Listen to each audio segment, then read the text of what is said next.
네, 국내외 코로나19 상황과 이슈 전문가 두 분과 함께 살펴봅니다. 설대우 중앙대 약학대학 교수, 강양구 TBS 과학전문기자입니다. 오늘은 500명이 나왔습니다. 교수님, 현재 상황 어떻게 보고 계신가요? 예, 현재 상황이 굉장히 좋지가 않은데요. 500명이 나왔지만은 내용적으로는 많이 나올 때보다도 더 나쁘다 이렇게 볼 수 있습니다. 한 번씩 보면요. 지난 토요일 날, 일주일에서 제일 중요한 게 수목금토인데요. 지난주 토요일 날에 785명이 나왔습니다. 검사를 약 5만 건 정도 했는데요. 일요일은 검사가 2만 1천 건에 확진자가 644명 나왔습니다. 오늘은 확진자가 500명 나왔다 그랬지 않습니까? 그런데 검사가 1만 8천 건 정도 되었거든요. 그런데 우리가 평소에 검사가 4만 5천여 건 정도 됩니다. 그러니까 500명 확진자가 나온 오늘인 경우에는 평소와 대비하면 거의 2만 7천여 건의 검사 숫자가 적다 이렇게 볼 수 있습니다. 확실히 주말 효과가 굉장히 많다 이렇게 볼 수 있는 거죠. 그러니까 검사는 거의 5분의 3 정도밖에 되지 않았는데 확진자 수가 500명이니까 상당히 많이 나온 거다 이렇게 볼 수 있습니다. 제 생각으로는 이번 주 수, 목, 금, 토에는 아마 750부터 820 사이에 박스권을 형성하면서 이게 아마 조금 긴 시간 동안 고차가 되지 않겠나 하는 예상을 해봅니다. 그렇기 때문에 상황이 계속 나쁜 쪽으로 가고 있다 이렇게 볼 수 있고요. 일상생활 곳곳에서 소위 말해서 안심할 곳이 없을 정도로 일상생활 곳곳에서 확진자가 쏟아져 나오고 있기 때문에 상황이 또 내용이 굉장히 나쁘다 이렇게 볼 수 있겠습니다. 일요일에 날씨도 좋았잖아요. 그래서 많은 분들이 야외로 또 나오신 것 같더라고요. 신문에 나온 사진들 보니까. 이런 가운데 이제 정부가 상황의 심각성을 인지를 해서 일주일간 특별 방역관리 주간에 들어간다고 밝혔는데 그럼에도 불구하고 경상북도 일부 지역은 오히려 거리두기가 완화가 됐습니다. 이거 괜찮은 건가요? 네, 이게 이제 나쁜 시그널을 줄 수 있을 것 같아서 굉장히 이제 우려가 되는 상황인데요. 일단은 그 지역 자체의 방역 위험을 크게 높이지는 않을 것으로 보입니다. 왜냐하면 이제 경북 지역에서 특히 방역 상황이 좋은 곳을 중심으로 해서 사적 모임을 8명까지 허용하는 등의 일부 수정을 한 것이거든요. 그래서 그 지역 자체의 방역에는 그렇게 심각한 문제가 될 것으로 보이지는 않습니다만은 지금 전국적으로 상황이 굉장히 안 좋은 상황에서 일부 지역에서 이렇게 방역을 완화하는 시그널을 보내면은 이게 그 지역뿐만 아니라 전체적으로 지금 상황이 그렇게 심각한 상황이 아니구나라는 시그널을 줄 수 있거든요. 그런데 구체적인 데이터를 확인해 보면 아까 설 교수님께서도 몇 가지 언급을 하셨습니다만은 상당히 심각한 부분들이 보입니다. 크게 두 가지 주목할 수 있을 것 같은데요. 하나는 감염 경로 불분명 환자의 비율이 30%에 육박합니다. 이게 근래 가장 높은 수치거든요. 이것은 무엇이냐면은 지금 방역 상황을 방역 당국이 제대로 통제하지 못하고 있다라는 걸 제대로 보여주는 방증이라는 생각이 들기 때문에 앞으로도 지금 상황이 잡히기는커녕 당분간은 안 좋아질 가능성이 굉장히 클 것으로 보이고요. 또 하나는 아까 서효선 기자가 브리핑을 하면서 우리들이 확인을 했습니다만은 군부대 집단 감염 사례가 계속해서 나오고 있습니다. 근데 전체적으로 지난 1년 넘는 유행 상황을 보면은 군부대 집단 감염 사례는 언제 나왔었냐면 전체적으로 지역사회 바이러스 밀도가 높아서 통제가 안 될 때 군부대가 뚫렸거든요. 왜냐하면 군부대가 굉장히 엄격하게 방역 지침을 준수를 하고 있는 곳입니다. 근데 그곳이 뚫렸다라는 것은 사회의 바이러스 밀도가 너무 높아가지고 그곳을 뚫고 들어간 것이거든요. 이 말은 무슨 말이냐면 앞으로도 상황이 더 안 좋아질 가능성을 보여주는 또 다른 방증이라는 생각이 듭니다.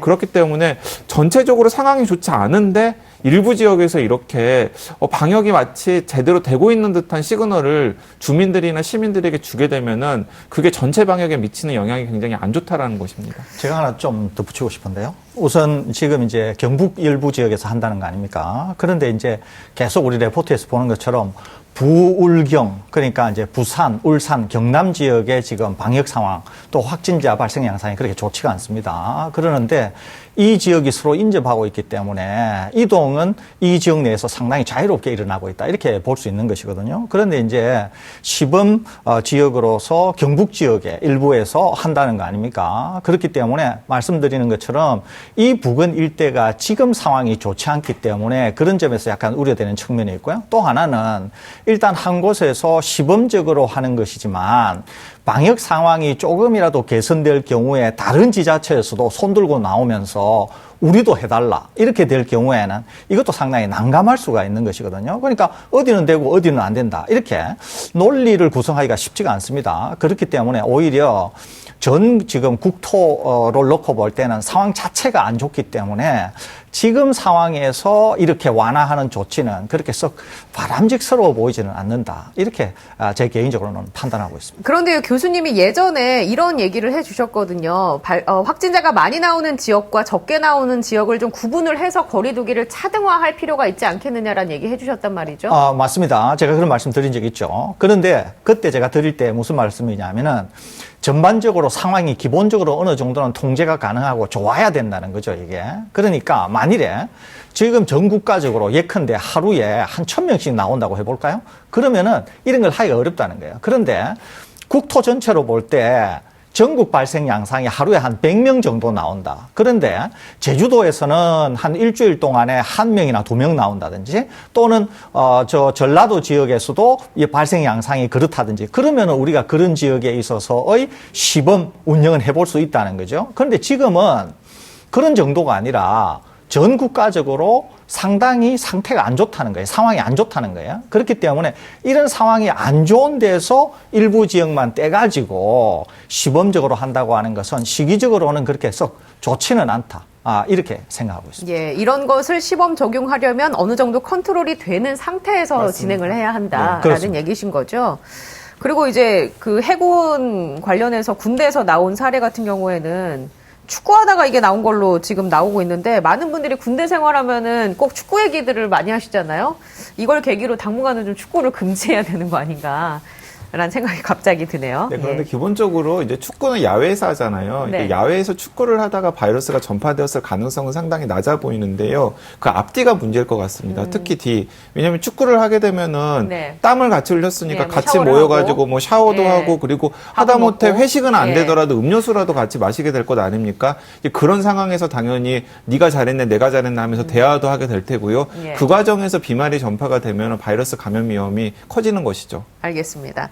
자, 이번에는 자가검사 키트에 대해서 좀 얘기를 나눠볼 텐데요. 그동안 저희가 몇 차례 다뤄드리긴 했습니다. 근데 정부가 자가검사 키트에 대해서 조건부 허가를 내줬습니다. 이 허가 배경은 어떤 거고 어떤 조건이 있는지 좀 일단은 짚어주실까요? 네, 일단은 그 정부 안팎에 계시는 분들 중에서 이 자가진단 키트를 도입을 해야겠다고 목소리를 높이신 분들이 있는 것 같습니다. 여야를 막론하고요. 네, 여야를 막론하고 예. 그런데 뭐 청와대 안에도 있고 여당 안에도 있고 그리고 뭐 오세훈 서울시장으로 대표되는 이제 야당의 대표 인사들 중에서도 자가진단 키트를 꼭 도입을 해야 되겠다. 왜 그렇게 자가진단 키트에 목매는지는 저도 잘 모르겠습니다만은 그렇게 목소리를 높이시는 분들이 있으니까 네. 방역 당국에서 마지못해서 자가진단 키트를 이제 허용을 해준 것으로 보입니다. 그런데 마지못해서 허용을 해줬다라는 시그널을 우리들이 확인할 수 있는 게 뭐냐면 이용에 제약을 뒀어요. 어떤 제약을 뒀냐면 예. 일단은 보조수단일 뿐 정식 검사를 꼭 받아야 된다라는 단서를 달았고요. 그리고 30일부터 자가검사 키트를 약국이나 인터넷에서 판매하는데 네. 가격이 상당히 비쌉니다. 얼마죠? 한 2만 원 정도로 알고 있습니다. 예. 그렇기 때문에 일반인들이 증상이 나타나면 보건소를 가면은 네. 증상이 나타날 경우에는 그 자기 부담금 없이 PCR 무료로? 검사를 무료로 할 수 있고 그리고 빠르면은 6시간 안에 검사 결과를 받을 수 있는 상황인데 굳이 약국에서 번거롭게 자기 돈 2만 원을 들여가지고 자가 검사를 할 분들이 있을까? 를 생각을 해보면은 일단은 장벽을 좀 마련을 해둔 것이라고 생각을 할 수 있겠죠. 그리고 또 국민건강보험공단 등에서 보조를 해주지 않겠다라고 못을 박았습니다. 네. 예, 그렇기 때문에 예를 들어서 앞으로 집단 시설 같은 곳에서 자가진단 키트를 대량으로 구매를 해가지고 이용을 할 경우에는 그 기관에서 전액 부담을 해야 되기 때문에 그것도 자가진단 키트 이용에 장벽을 둔 것이라고 할 수 있겠습니다. 그러니까 이걸 전체적으로 해석을 해보면 이렇게 해석할 수 있겠습니다. 뭐 청와대 몇몇 인사들, 여당의 몇몇 인사들, 야당의 몇몇 인사들이 무슨 이유인지는 모르겠지만 방역에 도움이 안 되는 자가진단 키트를 계속 도입을 하라고 밀어붙이니까 방역 당국에서 실효성이 없는 줄 알면서도 정치적인 부담 때문에 어쩔 수 없이 허락을 해준 거죠. 하지만은 널리 이용되지 못하도록 여러 가지 장벽을 쳐둔 것이라고 할 수 있겠습니다. 교수님의 생각은 어떠십니까? 저는 우리 강기지아님 생각과 전적으로 저는 일치하는데요. 오히려 이제, 이런 것들이, 진단용이 아님에도 불구하고 진단용으로 너무 폭넓게 사용이 될 경우에는 기존 시스템에 상당한 부담을 주면서, 굉장히 어렵게 할 가능성이 있습니다. 이제 소위 말해서 이건 거죠. 확진은 되었는데 검사 결과가 음성일 경우에 이런 상황이 지금의 우리 상황을 더 어렵게 할 수 있다. 이렇게 볼 수 있는 거죠. 거기에다가 확진자 수가 아주 적을 때는 혹여 특별한 상황에서 할 수 있을지는 모르지만은 지금과 같이 확진자가 굉장히 많은 상황에서 그렇다고 해서 우리가 미국이나 영국처럼 너무 많은 것도 아니고 통제가 가능한 범위 내에 있는데 많은 지금과 같은 상황에서는 우리 실정에 그렇게 맞지는 않는다는 거죠, 이게. 그렇기 때문에 아마 당국에서도 전문성을 가진 당국에서 이런 것을 충분히 알기 때문에 여러 가지 형태의 제약을 두어서 굉장히 특별한 조건에서만 사용하도록 그렇게 한 게 아닌가 이렇게 생각이 됩니다. 그리고 실제로 운영하는 과정에서는 이제 이런 문제도 있을 수 있는데요. 이제 그동안 우리 방송이나 많은 전문가들이 양성이지만은 자가진단 키트로 음성이 나와서 자기가 양성인지도 모르고 그러니까 바이러스에 감염돼 있는지도 모르고 일상생활을 하다가 바이러스를 전파하는 숨은 감염자들이 양산될 가능성을 많이 지적을 했었지 않습니까? 근데 우리나라처럼 이제 방역 상황이 어느 정도 좋은 곳에서는 또 어떤 게 문제가 되냐면은 음성인데도 양성이 나올 가능성도 많이 있습니다. 이제 그 경우에도 일상생활에 여러 가지 혼란을 초래하게 되는 것입니다. 예를 들어서 우리 세 사람 중에 한 명이 이제 방송을 해야 되는데 아침에 증상이 있단 말이에요. 그래서 약국에서 얼른 자가진단 키트를 구입을 해가지고 했는데 양성 판정이 나왔습니다. 그러면은 당연히 오늘 방송은 펑크를 낼 테고 그리고 또 PCR 검사가 필수기 때문에 보건소나 근처 병원을 가가지고 PCR 검사를 해서 PCR 검사 결과를 다음 내일까지 기다려야 되겠죠. 그러면 이틀의 시간이 소비가 되지 않습니까? 그런데 실제로 검사를 해봤더니 음성이었다라는 겁니다. 근데 이런 경우들이 이제 많이 나올 가능성이 있다라는 거죠. 그러면 직장인들은 직장인대로, 학생들은 학생대로, 교사나 교사들은 교사대로 조직에도 혼선을 주고 자기에게도 일상에 피해를 줄 가능성이 크기 때문에 몇 차례 이런 시행착오들이 반복이 되면은 시민들이 스스로 알 것 같습니다. 자가진단 키트는 믿을 게 못 되는구나. 도대체 자가진단 키트를 누가 도입하자고 한 거냐. 책임을 물어야 되겠다. 이런 식의 좀 반감 같은 것이 생길 가능성이 있다라고 생각합니다. 각종 제약을 좀 마련해 놨다고 얘기를 해 주셨는데 이 정도 제약이면 일상생활에서 널리 쓰이기는 힘들까요? 어떻게 보세요? 제 생각으로는 이제 어떤 목적이 있는 분들, 어떤 특정한 군에 있어서는 쓰일 가능성이 있다고 봅니다. 예를 들면 이런 거예요. 예를 들면은 요양원이나 요양병원에서 지금 주기적으로 검사를 하고 있는데 그런 검사가 우리가 만일에 되고 있지 않다고 하면은 쓰일 가능성은 있다고 보는 거예요. 왜냐하면 그분은 한 곳에서 정해져 있고 또 그분들이 검사를 해서 결과가 나온다고 하면은 접촉하든가 이동하는 것이 그분들로 딱 한정이 되어 있거든요. 그렇기 때문에 이런 특수한 상황에서는 피치 못해서 쓰거나 또는 그때는 용도가 있다고 볼 수 있어요. 또 하나는 긴급히 수술을 해야 된다. 그런데 너무도 응급한 상황이라서 정말로 감염 여부를 아는 것이 훨씬 더 이익이 크다. 이럴 경우에는 이런 시스템을 도입할 수는 있다고 볼 수 있습니다. 그런데 그게 아니라 마치 우리가 지금 하고 있는 PCR 진단과 마찬가지로 이 시스템을 쓰게 될 경우에는 확진이 안 됐는데 양성 결과를 내는 경우 또는 확진이 되었는데 실제로 감염이 됐는데 음성 결과를 내는 경우 이 두 경우에 다 상당히 지금의 방역 상황에 여러 가지 나쁜 영향을 초래할 수 있기 때문에 그런 점에서 본다고 하면은 오히려 사용에 있어서의 제한을 좀 더 두는 것 아니면 적어도 지금 정도로 제한을 두는 것이 합당해 보인다고 하는 점에서 지금 정도로는 그래도 수용할 수 있다 이렇게는 볼 수 있을 것 같습니다. 그런 가운데 이제 저희가 예전에 서울대 교수님을 한번 연결을 해서 교내에서 신속 PCR 검사를 도입하는 방안에 대해서 고민 중이다라고 얘기를 해주셨거든요. 그때 당시에 교수님께서.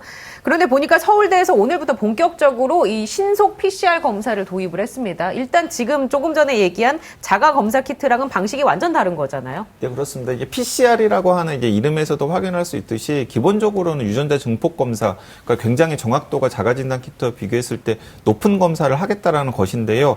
단지 지금 그 보건소나 병원에서 우리가 지난 1년 동안 해왔던 해놨던 PCR 검사와 다른 점은 이 PCR 검사는 빠르면 6시간, 늦어도 한 24시간 안에 이제 결과가 나오는 검사입니다. 그러니까 유전자를 증폭해가지고 처리하는데 시간이 걸리기 때문에 그 정도의 검사 결과까지 소요 시간이 걸리는 것이거든요.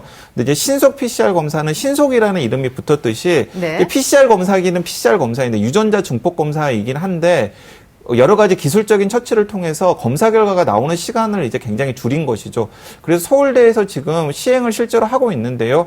1시간에서 2시간 정도 후면은 검사 결과를 확인할 수 있다라고 합니다. 그러면 저는 교수님 궁금한 게 지금 현재 진행되고 있는 보건소나 병원에서 받을 수 있는 PCR 검사를 이 신속 PCR 검사로 대체하면 안 되는 건가요? 그러면 일반 시민분들이 갔을 때 결과를 뭐 한두 시간 만에 받아볼 수 있다고 하면 굳이 이런 항원 검사 키트의 수요가 없을 것 같아서요. 좀 어렵습니다. 이제 왜 그러냐면 예. 서울대학교는 아마 서울대학교가 우리 지금 질병청 방역당국하고 아마 협의해서 이렇게 시스템을 확립한 것으로 보입니다. 원래 서울대학교에서 하려고 했던 것은 뭐냐면은 침을 가지고 하려고 했습니다. 침. 그런데 이제 방역당국이 침으로는 에러가 너무 크니까 권하지 않는다 이렇게 됐어요. 그런데 이제 최종 결과는 최종적으로 결정된 것은 지금 우리가 선별진료소에 가서 하는 것처럼 이제 코에 깊숙한 곳에 이렇게 검체 채취하는 그 방법을 써서 서울대학교에서 한다는 것이거든요. 그런데 이제 서울대학교에서는 왜 신속 PCR이냐 하면은 서울대학교는 검체를 채취하고 나서 채취한 곳에 바로 서울대학교 내에 PCR 기계나 시설이 다 그게 갖춰져 있다는 거죠. 그러니까 지금 우리 선별진료소는 검체를 선별진료소에서 채취한 다음에 어느 정도의 검체가 되면 검사소로 보낸 다음에 그 검사소에서 검사를 하고 그 결과를 취합해서 우리한테 보내주기 때문에 시간이 오래 걸리는 것이거든요. 그런데 서울대학교는 검체를 채취하고 서울대학교 내에 마련되어 있는 곳에서 바로 거의 실시간으로 검체 분석에 바로 들어간다는 거죠. 네네. 그러니까 이제 신속하게 결과를 보내줄 수 있기 때문에 한두 시간 걸리는 것인데 만일에 서울대학교처럼 하려고 하면 어떻게 해야 되느냐 하면은 지금 선별진료소 내에 PCR 기계, 장비들이 다 갖추어져 가지고 거기에서 다 분석을 할 수 있어야 되거든요. 근데 지금은 그렇게 할 수 없기 때문에 지금 선별진료소를 통해서 하는 것은 시간이 오래 걸리는 것이기 때문에 앵커께서 질문한 것처럼 하려고 하면은 비용 측면이나 인력 수급이라고 하는 문제 때문에 할 수가 없을 것 같고요. 서울대학교는 이 PCR이라고 하는 것은 실험실에서 저같이 연구하는 사람들은 매일 PCR을 굉장히 아주 일반적으로 많이 돌리기 때문에 그런 것들은 서울대학교 정도에는 잘 갖출 수 있다고 볼 수 있는 것이거든요. 네네. 그렇기 때문에 그런 점에서 약간 차이가 나는 것이기 때문에 선별진료소에 서울대학교처럼 다 마련하기는 어려울 것 같아서 아마 서울대학교처럼 선별진료소가 하기는 어려워 보입니다. 신속 PCR을 대중화하기는 어렵겠군요. 그렇습니다. 여러 가지 문제로. 근데 지금 그 서울대에서 실험한 결과를 놓고서 이제 여기저기서 많이 주목을 하고 있는 것으로 보이기는 합니다. 일단 그 오늘 아침에도 그 신속 PCR 검사를 서울대학교에 도입하는 데 앞장섰던 서울대학교 이현숙 연구처장님이랑 잠깐 메시지를 주고 받았는데 일단 서울대학교에서는 지금 안착이 되어서 시행 중이고요. 그리고 그 시행 중인 결과를 데이터를 잘 정리해서 좀 많이 공표를 할 생각이신 것 같습니다. 그래서 이게 과연 성공적인지 성공적이지 않은지를 확인이 되면은 뭐 서울시 교육청이라든가 아니면은 다른 서울 소재 대학교라든가 이런 곳에서도 활용을 할 수 있도록 여러 가지 협의들을 좀 해볼 생각인 것 같아서 일단 어느 정도 이게 진행이 되어가지고 데이터가 쌓이면은 다시 한번 이현숙 연구처장님 모시고 서울대학교의 실험이 어떤 성과가 있고 어떤 한계가 있는지를 들어보는 것도 의미가 있어 보입니다.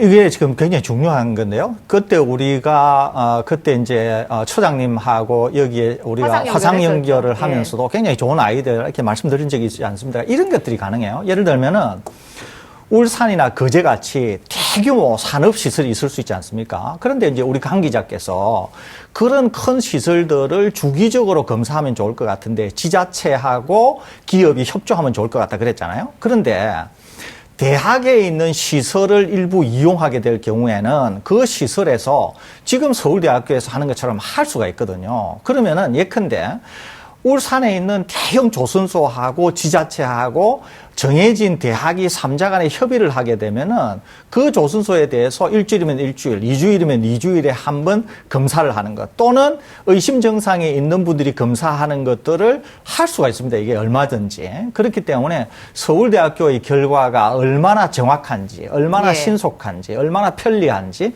이런 것들을 알게 되면은 이것을 전 국가적으로 지자체와 협의해서 한번 해본다고 하는 것도 상당히 괜찮은 방안이 되지 않을까 그런 생각이 듭니다. 저는 거기다 한 가지 아이디어를 덧붙인다면 지자체에서는 그 현장으로 검체 채취 인력을 파견해서 찾아가는 선별진료소처럼 검사 채취를 할 수 있게끔 지원을 해주고 그 검사 채취된 그 물량은 대학교로 바로 보내서 거기에서 바로 이걸 증폭시켜서 판단을 한다면 유기적인 연결고리가 만들어질 수도 있겠군요. 예, 그렇습니다. 예, 알겠습니다. 주말 동안 들어온 뉴스 중에 하나인데 한 두 가지만 더 여쭤보고 세 개 얘기로 넘어가 보겠습니다. 일단 홍남기 직무대행이 어제 브리핑을 통해서 화이자 백신을 추가 계약했다라고 밝혔거든요. 이게 어느 정도 물량입니까? 네, 화이자 백신을 추가 계약하기로 밝혔는데요. 기존의 화이자 백신이 계약된 게 1,300만 명분이었습니다. 예. 근데 거기에다가 이제 2천만 명분이 추가가 되어서 우리나라가 계약한 화이자 물량은 총 3,300만 명분으로 보입니다. 예, 이게 이제 무슨 의미가 있냐면은 예. 아스트라제네카와 얀센의 이제 아주 드문 혈전 부작용이 전 세계적으로 논란이 되면서 사실은 우리나라에서는 비슷한 똑같은 부작용 사례가 생기지 않았고, 그리고 또 혈전 부작용 자체도 굉장히 드물게 생겼고 또 완치가 되었음에도 불구하고 뭐 굉장히 많은 시민들이 아스트라제네카 백신이나 혹은 우리나라에 아직 도입되지 않은 얀센 백신에 대해서 불안감을 느꼈던 건 아닙니까? 거기에다가 이제 국민의힘이나 뭐 국민의힘을 지지하는 일부 시민들을 중심으로 해서 이제 모더나나 화이자 백신을 내놓아라라는 예. 요구가 이제 굉장히 많이 있었고, 그래서 우리 방역 당국이 굉장히 고심을 했던 것으로 보입니다.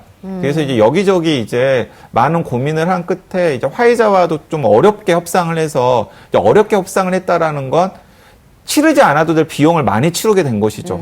예, 정세균 정청리도 예, 예. 어떤 방송에 나와서 그렇게 인터뷰를 했던데 거의 이제 팩트로 보입니다.